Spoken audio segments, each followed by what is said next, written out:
we have a vast variety of crayfish products within the DNA bait range.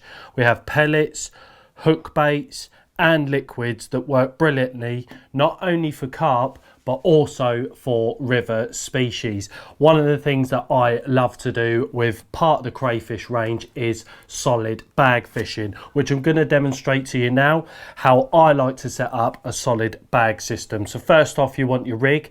Got myself there a little crayfish hook bait on there as well. You'll notice a very small rig there because for solid bag fishing this is ideal because you're just going to have a small parcel of bait with the lead inside the bag as well. First thing I like to use is a crayfish meal, so grab yourself your PVA.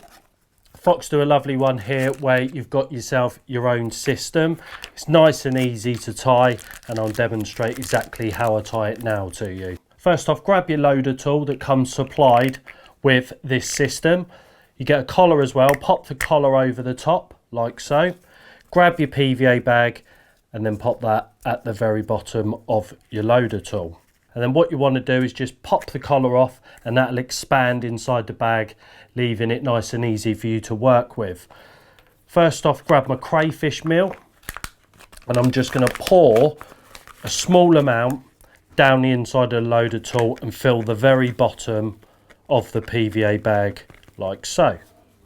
So you'll see not even a quarter of the bag there, but just enough inside the bottom of the bag to hide your hook bait in. You next want to grab your rig with the hook bait, pop it into one of the corners of the bag and then lie the hook bait down, and then using the lead you can then, as you'll see there with that motion, bury that hook bait inside the crayfish meal at the very bottom of the bag there.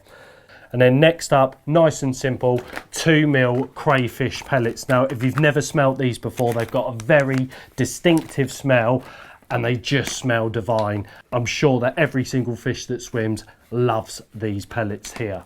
And all you're gonna do is load the bag up. Once that lead's completely covered, next up, all you're gonna do is just twist the bag nice and tight like so, holding the PVA on top of the loader tool. Push the loader tool gently down so that it sat nice and tight around the bag, and then simply just lick all around the PVA that's still left on the loader tool here. So lick around and then just carry on pushing that loader tool, as you can see there, over the top of the PVA bag. Hold it in place for approximately 3 or 4 seconds and then you can just take your loader tool off. And as you can see there, you've got a lovely parcel of 2mm crayfish pellets. Your hook bait sat in the very bottom there with all of that crayfish meal as well. So that is a look at the crayfish range. All of this is available on the DNA Baits website.